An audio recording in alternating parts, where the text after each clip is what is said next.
Bonjour et bienvenue dans ce dernier épisode de Dissolution pour l'année 2025. Et quelle année, mes amis! Entre la nomination de Bayrou, la commission d'enquête sur Betaram, le butin des 200 milliards d'euros donnés aux entreprises, le 10 septembre, Le Cornu, la démission de Le Cornu, la renomination de Le Cornu, il s'en est passé des choses, hein. Alors, finir l'année, on va le faire en beauté. Oh s'il te plaît, allez, le budget, j'ai trop envie de savoir si l'ACOS a eu son autorisation d'emprunt relevée. Oh, allez.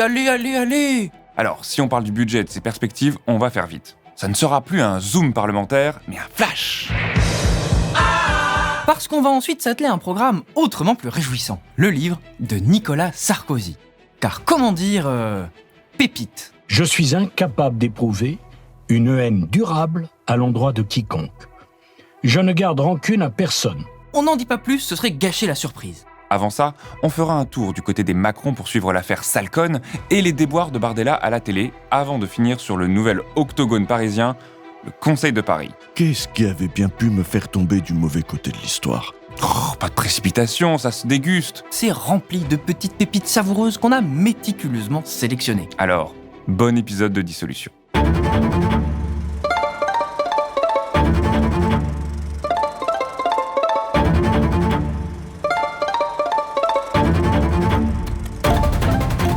Je dissous donc ce soir l'Assemblée nationale. Aux grandes dames de la France insoumise, le PLFSS a été définitivement adopté par l'Assemblée nationale le mardi 16 décembre 2025 avec 2 voix de plus que la semaine d'avant. Je crois que les socialistes, le message est extrêmement clair. Ils ont décidé d'un changement d'alliance et le vote aujourd'hui confirme le changement d'alliance, c'est-à-dire qu'ils ont décidé de s'allier avec la Macronie. Et oui, la pilule passe d'autant moins à gauche que les positions adoptées dans le PLFSS ne sont pas vraiment compatibles avec un certain engagement signé pendant une certaine campagne. Dans le programme sur lequel nous avons toutes et tous été élus, c'est-à-dire le programme du Nouveau Front Populaire, ce programme commençait par dire que le Nouveau Front Populaire unissait des femmes et des hommes qui voulaient rompre avec la politique macroniste et proposer une alternative au pays. Désormais, les socialistes ont fait un autre choix, qu'ils l'assument y compris devant celles et ceux qui les ont fait élire. Ah oui, c'est vrai que c'est gênant, surtout que le PLFSS, certes, c'est important, mais c'est pas comme le budget de l'État, ce sont que des objectifs de dépenses. C'est pas aussi grave si on n'a pas tout de suite. J'ai cru comprendre que dans les arguments utilisés par ceux notamment qui s'étaient abstenus, on reprend certains des arguments du gouvernement sur les conséquences du fait qu'on ne vote pas le PLFSS, dont j'avais parlé en séance, c'est-à-dire que le gouvernement, dans une note interne de Bercy, avait expliqué qu'il appliquerait finalement à ce qui remplacerait le PLFSS les mêmes règles que la loi spéciale pour le budget de l'État. Par exemple, le fait de scinder toutes les dépenses en matière de santé sous les 12e, ou par exemple, le fait que certaines dépenses ne pourraient pas avoir lieu. Ah oui, d'accord, mais c'est-à-dire, il y a quand même des textes, non ? Je rappelle que tout ça n'a aucun fondement juridique, n'a aucun fondement de texte, et que au PLFSS, on n'applique pas les conséquences de la loi spéciale. Et donc, à partir de là, si le PLFSS n'est pas voté, ce n'est pas vrai. Alors, les cartes vitales continueront à fonctionner, ça on a compris depuis un an, mais de manière globale, les dépenses qui devront avoir lieu se feront parce que le PLFSS, ce sont des objectifs et non pas des dépenses effectives décidées. Pas de pression donc à voter le PLFSS, sauf pour faire de la mise en scène politique. Vous voyez comment on est responsable, on est la gauche de l'ordre et de gouvernement. Eh bien, je crois que ce soir, nous pouvons dire que nous avons fait œuvre utile. Certains font feu sur les socialistes. Eh bien, je dois vous dire que ça ne nous impressionne pas. Nous n'avons jamais perdu de vue ni les raisons de nous battre, mettre de la justice dans ce budget, faire reculer les brutalités qu'il contenait, effacer le musée des horreurs qu'avec nous, les organisations syndicales avaient dénoncé. Je crois que, sans que ce soit notre budget, nous y sommes parvenus. Mais parvenus à quoi ? Parce que la seule chose qui s'est passée, c'est quand même que le projet de loi a été légitimé par le vote de députés que l'espace médiatique classe à gauche. Grâce à ça, la droite a pu endosser le beau rôle et dénoncer un budget sous l'emprise des socialistes, alors que bon, c'est du macronisme pur jus. Et le budget de l'État s'annonce encore pire. Je rappelle quand même quel est le texte qui va nous revenir. Alors, il a été encore aggravé par le Sénat. Quelle surprise! Globalement, c'est un texte qui instaure des politiques de coupe budgétaire sans précédent dans la plupart des ministères, c'est-à-dire que les sommes qui sont prévues pour augmenter le budget de la défense à presque 7 milliards et puis un peu quelques centaines de millions d'euros pour la sécurité et la justice sont prises sur tous les autres ministères, à commencer par l'écologie, le travail, la culture, le sport, l'aide au développement, enfin je ne vais pas les énumérer, donc c'est des coupes budgétaires absolument dramatiques. Mais alors, ça se dirige vers quoi cette horreur antisociale, qu'on sache un peu comment ça va se passer? Ce budget est insupportable et c'est la raison, parce qu'il est insupportable, que je peux dire sans trop me tromper qu'il sera battu, que ce sera une défaite pour le gouvernement lorsqu'il va arriver à l'Assemblée la semaine prochaine. Ah, bon, d'accord. Et alors, c'est quoi les options? S'il y a défaite, on le sait maintenant de manière quasi certaine, il y a loi spéciale. Ça a encore été confirmé à la conférence des présidents ce matin où la seule discussion c'était la date. Ouais, mais l'an dernier c'était pareil, loi spéciale machin, et puis on a souffert pendant des mois pour finir en plus par avoir un budget 100% Bayrou Macron. Et là j'en profite pour faire un appel au gouvernement et puis à tous ses partisans, qu'ils ne fassent pas la pression qu'il a fait l'an dernier, c'est-à-dire d'utiliser la loi spéciale pour, j'allais dire, contraindre au début 2026 au fait que l'Assemblée finisse par voter un texte ou éventuellement ne censure pas un 49.3 s'il était proposé, et donc rendre cette loi spéciale encore plus difficile à vivre pour les Français. Ah mais ils avaient fait exprès ces crapules! La loi spéciale, il faut le savoir, n'a pas de règle en matière de dépenses. Ce qui est inscrit dans les textes, c'est que on peut dépenser ce qui est important, fondamental pour l'État. Donc il n'y a pas de règle précise. Et l'an dernier, le gouvernement avait choisi d'avoir la vision la plus drastique possible de la loi spéciale pour faire pression en disant on ne va pas payer les associations, on ne va pas payer les emplois aidés, etc. Voilà. Donc je demande au gouvernement aujourd'hui de ne pas s'engager dans cette voie qui serait effectivement non seulement problématique pour les Français, mais problématique aussi pour l'économie. Mais oui, il n'y a pas de raison, zéro raison, pas une seule pour que le gouvernement Lecornu reproduise exactement la même stratégie qui a très bien marché l'an dernier. Zéro raison.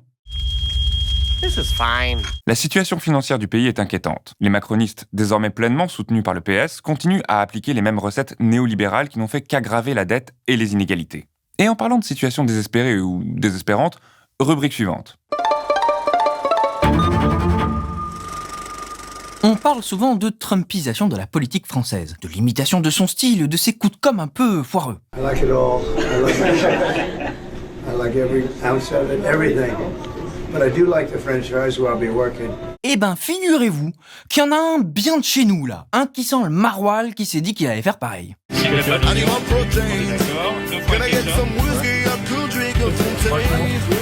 Oh là là là là, le cringe de l'espace, avec la musique et tout. L'imitation est crasse. La scène de liesse populaire devant le bon seigneur qui bénit de sa présence, c'est la gênance absolue. Et puis faire la pub pour Burger King, c'est SoMars 2025. Burger King.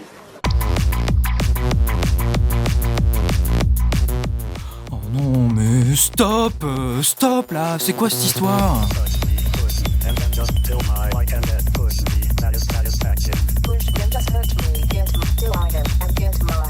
Oh là là là, non, mais ça pue trop la loose à des kilomètres, là. Par pitié, on enchaîne, parce que là, c'est trop. Et puisqu'on parle d'imitation ratée de Trump, Jordan Bardella a eu une séquence médiatique un peu remuée. Sur le plateau de quelle époque ? Le 13 décembre 2025. La petite phrase de Nicolas Sarkozy dans Le Point, disant, en parlant de Jordan Bardella, quand j'ai rencontré Jordan Bardella, il m'a fait un peu penser au RPR au temps de Chirac.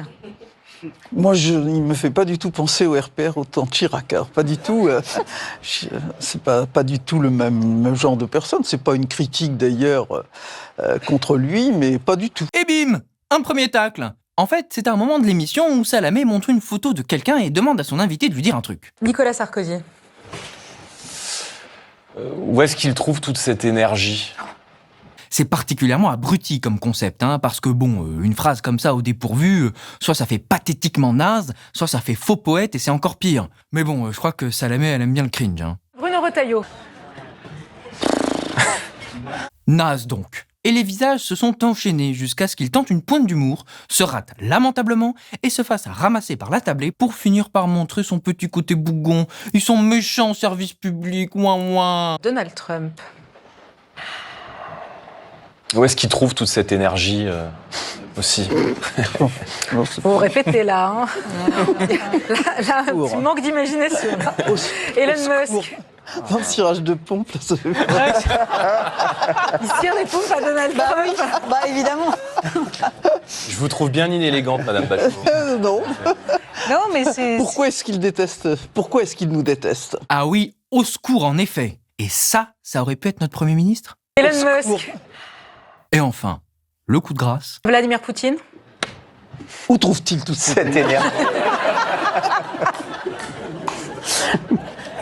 Jusqu'où va-t-il aller? Mouah. Mais ce n'est pas le seul à s'être monumentalement raté sur sa com cette semaine. Précédemment dans Salcone. Si les Salcone, on va les foutre dehors. Tu crois? C'est ce que j'ai fait hier, moi. Pardon? Mais parle de qui, là, elle? Celle que Brigitte Macron traite de Salcone, ce sont ces militantes féministes du collectif Nous Toutes. Eh bien, Brigitte Macron a fini par réagir à la polémique. Je suis désolée si j'ai blessé des femmes victimes. Ce sont elles et à elles seules que je pense. Vous avez attribué les propos de Salcone vis-à-vis de militantes féministes. C'est des propos qui ont énormément choqué sur les réseaux sociaux et pas que. Mais ça, je le comprends tout à fait, puisque ça n'était absolument pas destiné à être public. Ah bon? Alors si c'est pas destiné à être public, ça va. Je suis montée dans la loge d'un ami, parce que il avait peur, je pense qu'on l'entend dans les propos. Donc j'étais avec ma fille et il était avec 2 amis. Donc c'était à destination de 4 personnes. Eh ben, quelle éducation, quelle exemplarité. Et elle en rajoute une couche en plus. Je n'ai pas vu qu'il y avait quelqu'un derrière moi qui filmait. Est-ce que vous regrettez d'avoir tenu ces propos? Je peux pas regretter de parler. Mais nous, notre problème, c'est pas que Brigitte Macron parle, c'est ce qu'elle pense. C'est ça le problème. Je ne peux pas regretter, je suis effectivement l'épouse du président de la République, mais je suis aussi avant tout moi-même. Et quand je suis dans le privé, effectivement, je peux me lâcher de manière qui n'est absolument pas adéquate. Ah bah oui, on sait, oui.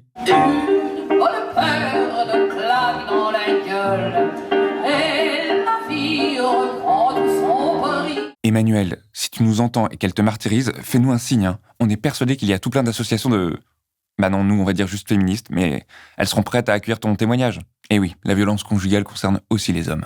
Et en plus, le soutien d'une femme comme celle-là, pas sûr que les féministes en veulent vraiment. De votre soutien, en revanche, on en a besoin. Blast est encore en campagne pour se financer et ne pas dépendre des puissances de l'argent. Alors, plutôt que d'offrir le dernier bouquin de Sarko ou celui de Bardella, aidez-nous à survivre et offrez un abonnement à Blast. Oui, on sait, personne dans notre public ne veut acheter le bouquin de Bardella ou de Sarko, c'est tout pourri comme exemple, on sait. Eh ben, raison de plus, on essaye d'arriver au seuil des 35 000 abonnés avant la fin de l'année. On compte sur vous. Je veux vous dire, Madame la maire, vous pourriez partir avec du panache. Si votre seule attaque, si vous avez seulement à me reprocher, évidemment, une affaire de nature privée, contrairement à vous... Et c'est reparti pour un tour. L'octogone des municipales est dressé et ça distribue les bastos dans tous les sens.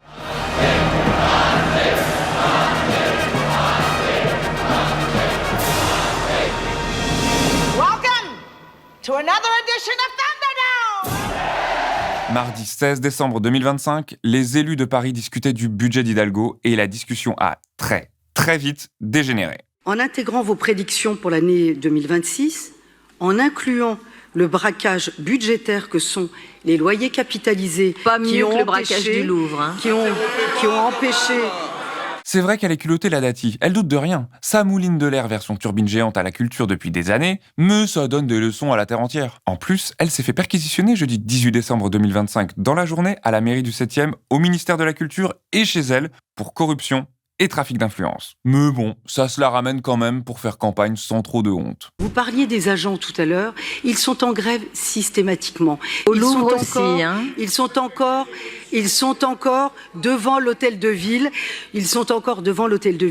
Nous les avons reçus comme nous les recevons à chaque ticket de grève du Louvre aussi. Ils ne sont Et ça a enchaîné les coups méchants, dans un sens comme dans l'autre. Les impôts des Parisiens, sous votre Déclarez mandat, vos ont patrimoines et vos explosé bijoux, Madame et Dati. représentent Déclarez vos maintenant patrimoines et vos plus bijoux. de 80% de toutes les recettes de la ville. C'est de l'argent public, de l'argent des Parisiens. C'est pas de l'argent de la corruption, c'est de l'argent ça c'est sûr. de la collectivité dont vous vous servez pour vos dépenses personnelles, pour lesquelles, évidemment, vous devrez rendre compte. Ah ouais, c'est rigolo, dites donc, ce fight entre femmes qui dépensent des dizaines de milliers d'euros de trucs qu'aucun Français ne comprend très bien. Vous Madame vous la rendrez maire, compte au tribunal comme le 16 septembre 2026.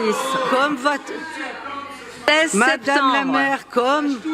Madame Tribunal le 16 septembre 2026 pour fait de corruption. Ah oui. Je n'ai jamais utilisé d'argent public, contrairement à vous. Mais de l'argent Vous vivez privé, oui. sur la collectivité. De l'argent privé, oui.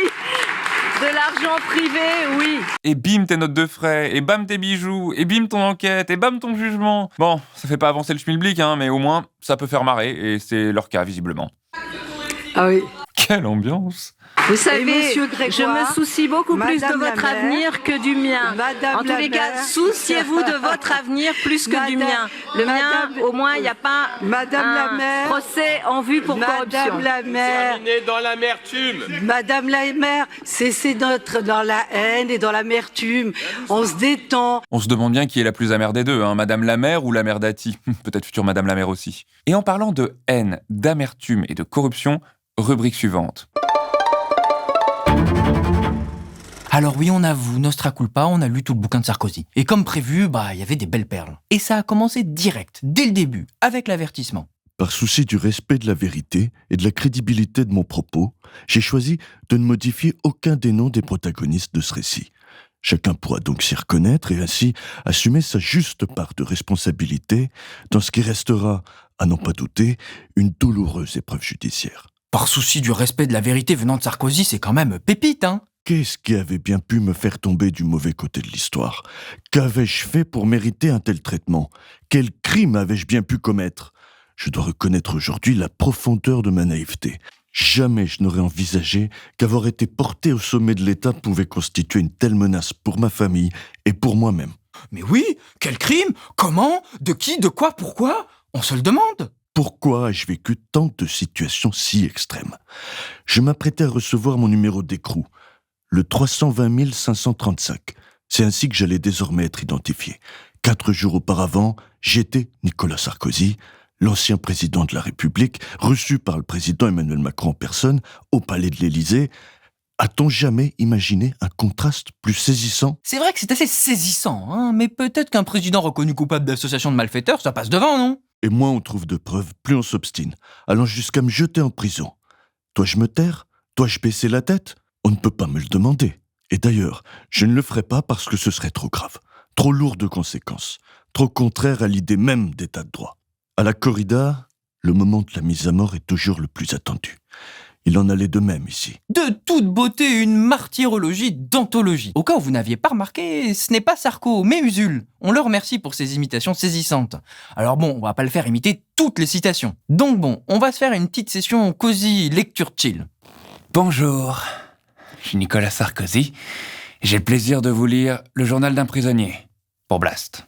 Alors, dans le genre bizarre, il y a eu aussi ça.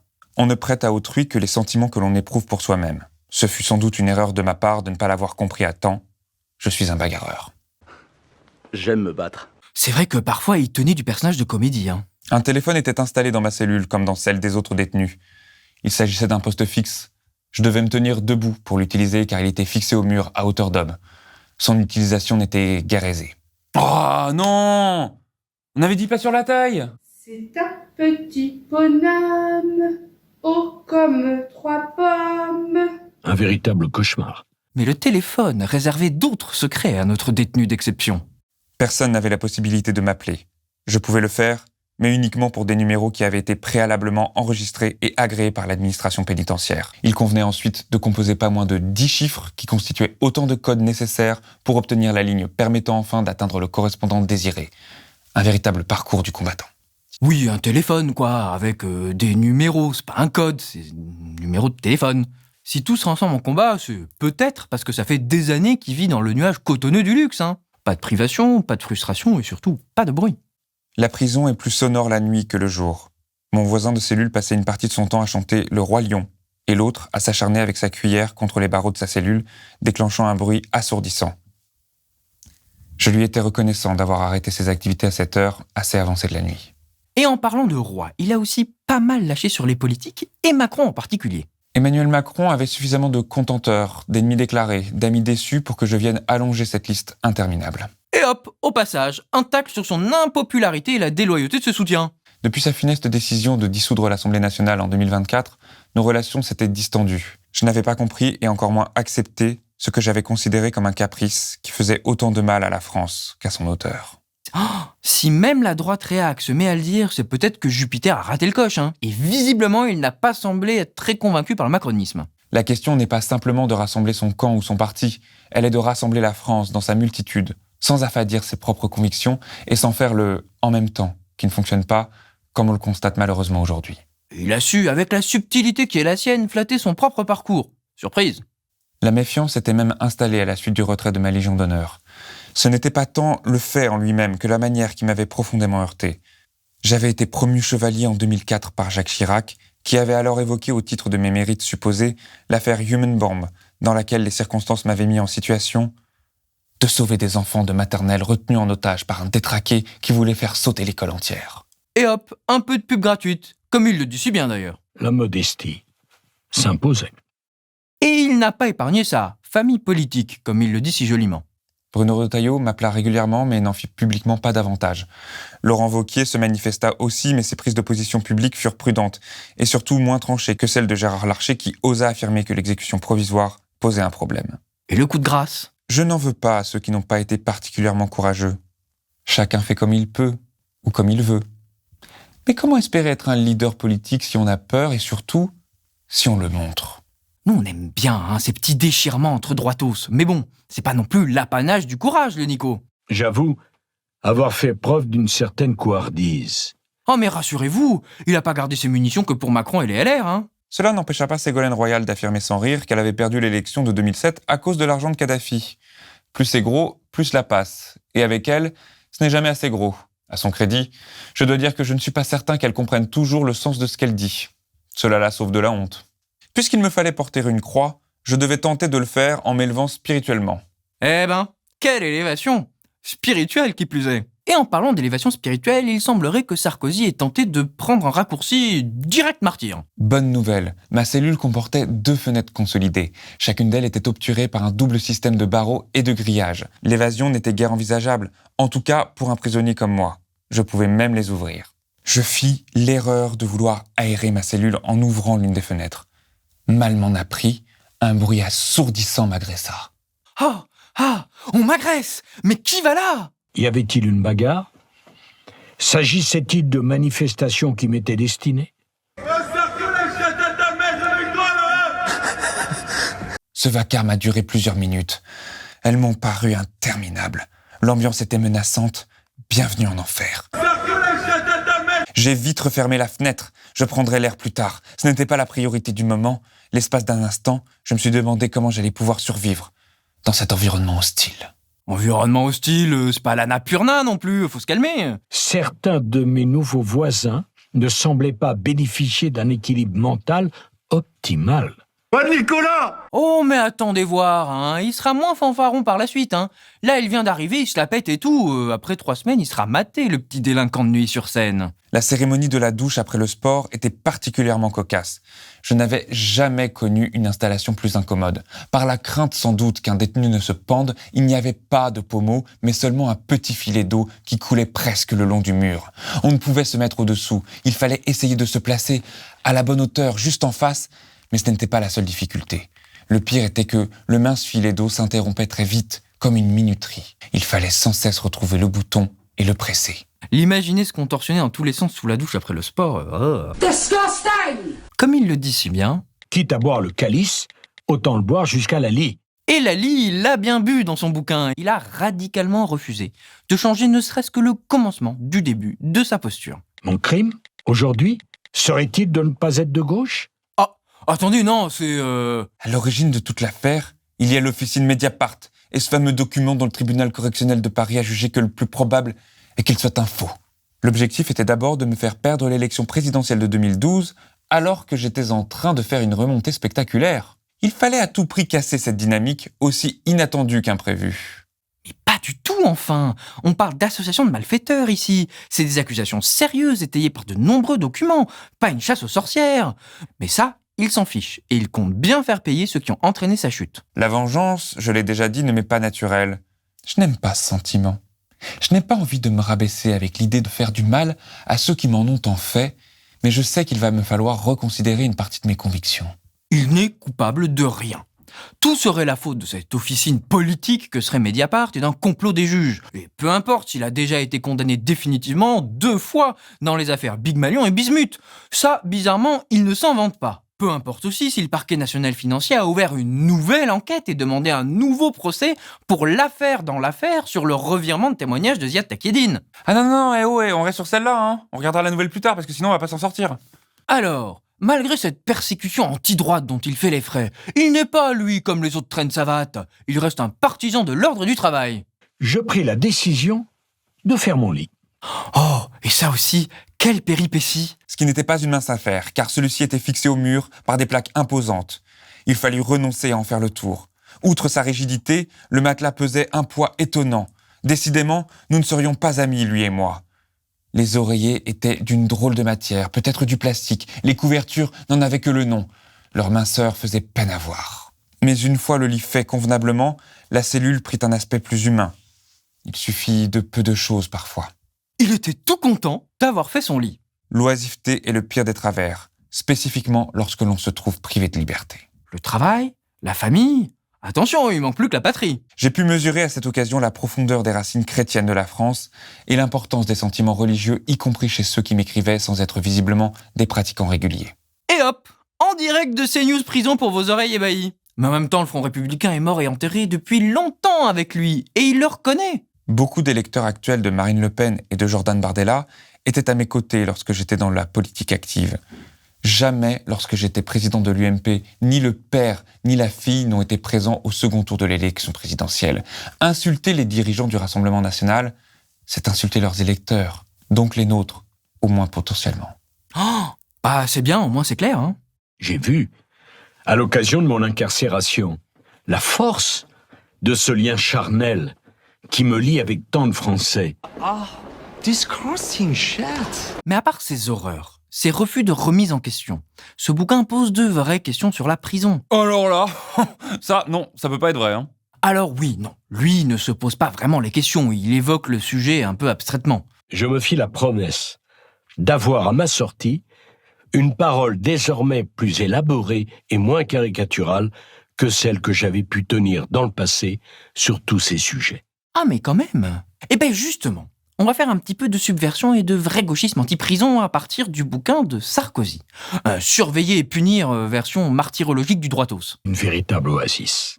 C'est une ultime trahison de cette mise en scène, autrement assez pathétique. Ce qui est intéressant avec le livre de Sarkozy, c'est que sans en avoir l'air, il évoque l'essentiel des questions qui se posent sur la prison et le système pénal. Ça peut sembler grandiloquent, mais c'est savoir à quoi servent les normes du crime. Comment doit-on définir les déviances sociales? Est-ce que la punition est une bonne option pour y répondre? À quoi est-elle censée servir? Toutes ces questions ont notamment été longuement travaillées par un groupe d'intellectuels dans les années 70, le GIP, groupe d'information sur les prisons, notamment fondé par Michel Foucault et Pierre Vidal-Naquet, et rapidement rejoint par des noms reconnus de la pensée de gauche radicale, comme Hélène Cixous ou Gilles Deleuze. Comme Michel Foucault l'a si bien montré dans son ouvrage Surveiller et punir, depuis la Révolution française et les Lumières, la peine, c'est-à-dire la punition, l'infliction d'un mal, doit servir à quelque chose, doit poursuivre un bien social collectif. La peine ne saurait être uniquement une forme de vengeance spectaculaire ou de moyen de réaffirmer l'autorité de l'État via l'expiation souffrante de fautes par le corps du condamné. La force de l'analyse de Foucault, c'est de montrer comment, derrière cette façade du bien commun, du progrès de la société, se cachent en réalité des desseins tout aussi primaires et politiques. La peine reste encore une modalité du contrôle social, par définition brutale. Classiquement, la peine reçoit 3 grandes fonctions. Punir, c'est-à-dire rétribuer, infliger un mal pour un mal. Réhabiliter, c'est-à-dire rendre le condamné à même de vivre normalement dans la société. Et protéger en mettant de côté les éléments dangereux de la société. Malgré sa cécité réactionnaire et conservatrice, le récit de Nicolas Sarkozy permet, avec grande fidélité, de montrer en quoi les 3 fonctions de la norme pénale sont très largement inefficaces et problématiques, sur le principe et dans le milieu carcéral en particulier. Le premier mythe, très enraciné dans la façon de voir la punition, serait sa vertu rédemptrice. par la souffrance. En infligeant une souffrance au condamné, on en transformerait l'âme. Je me suis rendu compte que la prison provoquait une fatigue profonde, nerveuse comme physique. Je ne l'avais pas réalisé au début. Je vivais sur les nerfs. J'étais concentré à l'extrême pour tenter de comprendre les règles de vie de mon nouvel environnement. Cette fatigue, c'est le résultat de l'enfermement, de la solitude. C'est la prison. En prison, il n'y a rien à voir, rien à faire. J'oublie le silence qui n'existe pas à la santé, où il y a beaucoup à entendre. Le bruit est hélas constant. À l'image du désert, la vie intérieure se fortifie en prison. La prison est fabriquée, sciemment et intelligemment, pour la dépression, pour punir le condamné, au moins mentalement, si ce n'est physiquement. Aucun espace n'exprimait le plus petit espoir ou la moindre humanité. Je fus frappé par l'absence de toute couleur. Le gris dominait tout, dévorait tout, recouvrait toutes les surfaces. Le premier contact était rude. Il s'agissait davantage d'une cage que d'un lieu de promenade. Tout cela n'est pas du hasard, tout est pensé et organisé à cette macabre fin. Nous traversâmes la cour d'honneur dont la pente était inclinée à dessein. Autrefois, la guillotine y était installée et le dénivelé permettait au sang de s'écouler. La barbarie ne néglige aucun détail. Cette dépression manufacturée a pour but d'écraser le condamné sous le poids de la culpabilité, d'épuiser ses ressources morales et de lui faire croire à la fin qu'il est coupable, peu importe la réalité des faits. Au fond, le processus judiciaire est fait, consciemment ou non, pour user, pour affaiblir et pour que, au bout de cette course d'obstacles, le prévenu se sente coupable. La punition est déshumanisante. Elle sert à presser le condamné sous les rouages de l'administration pénitentiaire qui reste flegmatique, comme si elle avait affaire à une chose immuable. Ainsi, à propos d'un détenu qui se tapait la tête contre la porte de sa cellule pour aller en visite, Sarkozy narre cette interaction. Le jeune surveillant me fit cette remarque fataliste. C'est un détenu impatient. Son flegme m'impressionna. Je n'en aurais sans doute pas été capable. Ce n'est plus quelqu'un épuisé par des années de confinement seul, rendu fou par l'enfermement. C'est un détenu impatient. Loin de se contenter de punir un condamné, la prison, et tout le système pénal avec elle, sert à fabriquer des coupables, à prendre de la chair et des vies humaines pour valider la raison d'être de tout ce système, la culpabilité. Cette logique punitive est extrêmement inefficace à faire prendre au coupable conscience de sa culpabilité. Punir et faire souffrir ne fait que renforcer l'antagonisme. Ça favorise les discours victimaires et martyrologiques, comme le même Sarkozy a su nous le montrer. Ça ne permet donc pas une réhabilitation morale. Mais la prison ne permet pas non plus une réhabilitation sociale. Son fonctionnement est radicalement incompatible avec le mode de vie social normal. La violence la plus inhumaine était la réalité quotidienne de ce lieu dont on attend, à l'inverse, qu'il prépare à la réinsertion des délinquants. Cela me paraissait assez mal parti dans ces conditions. Dans la prison, la règle, c'est l'arbitraire. Pas de promenade parce que X, pas de visite parce que Y. Le maton vous a dans le nez, vous prenez du cachot disciplinaire. C'est d'ailleurs l'un des principaux problèmes avec la prison. Lorsque l'on se retrouve dans un lieu où sont regroupés tant d'assassins, de malfaiteurs et d'escrocs en tout genre, il est assez naturel d'être affecté par l'ambiance générale de culpabilité et par l'image que la prison vous renvoie de vous-même. Si je n'y prenais garde, je pouvais finir par me sentir coupable, rien que par la contamination extérieure. Comment apprendre à des individus à vivre selon les règles de la société en les plongeant dans une mini-société qui fonctionne exactement à l'envers de la vraie société ? En prison, l'ordre se fait par la terreur de l'agression soudaine et la surveillance constante. Le libre arbitre est oblitéré. Ce qui compte, c'est de se mettre dans les bonnes grâces de ceux qui ont votre vie entre leurs mains. Autres condamnés, maton ou magistrat. Si je ne disais pas que je souffrais de l'enfermement, les juges pourraient penser que je les provoquais et que je n'avais pas pris les choses au sérieux. À l'inverse, si j'en faisais trop, je risquais d'être présenté comme impudique, faible, cherchant à les apitoyer. La prison est ainsi une machine à fabriquer la récidive. Elle plonge des gens violents dans une société où l'ordre se fait par le rapport de force et la violence. Bref, elle ne réhabilite plus du tout. Cette violence est omniprésente. La nuit précédente avait été particulièrement agitée. Un détenu s'était blessé à la tête, sans que l'on sache si cela était volontaire ou non. À l'hôpital Cochin, où il fut transporté pour être soigné, le médecin avait demandé que les menottes lui soient retirées. C'est à ce moment que l'homme avait eu la mauvaise idée de tenter de s'enfuir. Une course-poursuite s'était engagée dans les couloirs de l'hôpital. Le détenu avait finalement été rattrapé et ramené à la santé dans un grand état d'agitation. De 4 à 6 heures du matin, le malheureux n'avait cessé de protester, de hurler et de manifester son désespoir et sa colère de la façon la plus bruyante possible. Il devait se trouver au quartier disciplinaire, juste en dessous du mien. Il était difficile de dormir dans ces conditions, tant le bruit était prégnant. De surcroît, ses cris étaient déchirants. C'était assez bouleversant. Cela me conduisit à réfléchir à la misère humaine, à la désespérance profonde et au sentiment d'abandon que devait ressentir cet homme. J'ai éprouvé une certaine commisération pour lui. J'ignorais tout de ce qu'il avait fait, mais la compassion m'a paru être le sentiment le plus adapté. En tout état de cause, bien davantage que l'énervement d'avoir un voisin bruyant. Sarkozy ne vit cette situation que de très loin, mais elle est courante en prison où les agressions et les violences sont le lot quotidien de bien des détenus. 5 détenus s'étaient acharnés sur un autre, au lieu de se sentir comme des compagnons d'infortune dont l'intérêt aurait été de se serrer les coudes. La nature de l'homme et ses penchants pour la violence et l'agressivité avaient fait que les 5 agresseurs s'étaient ligués contre le 6e. La prison ne protège personne. Elle ne protège pas la société, elle fabrique des récidivistes. Elle ne protège pas plus le condamné, elle l'enferme dans un lieu encore plus violent. Elle ne protège pas non plus le personnel pénitentiaire, obligé de gérer l'ingérable dans des conditions toujours plus pénibles, difficiles et chrysogènes. L'étonnant à mes yeux n'était pas que l'affrontement ait eu lieu, mais qu'il n'y en ait pas eu davantage dans une prison dont le taux d'occupation était de 191%. Comment cohabiter paisiblement et durablement avec un inconnu dans un espace aussi exigu qu'une cellule d'à peine 10 mètres carrés ? La prison brouille les lignes. Les matons sont aussi enfermés que les prisonniers. Ils doivent ouvrir, fermer, surveiller, contraindre, punir. C'est une usine à fabriquer des coupables, à démanteler tout espoir de réhabilitation et qui construit des prisons dans les prisons, à travers le corps des condamnés et la tête des surveillants. Le mode de pensée bave partout. La culpabilité des uns devient la justification de punir des autres. La cruauté des autres légitime la résistance des uns. Le cycle de la violence n'en ressort que renforcé par l'organisation carcérale. Alors bon, toutes ces remarques sont extrêmement classiques et fondent l'abolitionnisme pénal que soutient par exemple Geoffroy de La Gannerie. Si ces sujets vous intéressent, vous pouvez aller regarder l'entretien mené par Denis. Ce qui est particulièrement gênant, c'est qu'évidemment, de la prison, Nicolas Sarkozy n'en a rien vécu.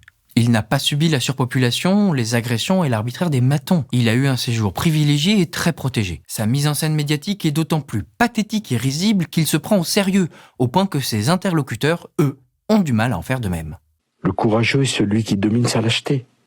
J'ai souvent ressenti ça face à des gens malades, en me disant « mais si j'étais dans sa situation ?»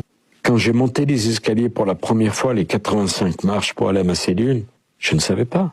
Et enfin, les commentaires, le ricanement, c'est au fond le rire sans le courage, ou les pleurs sans le sentiment.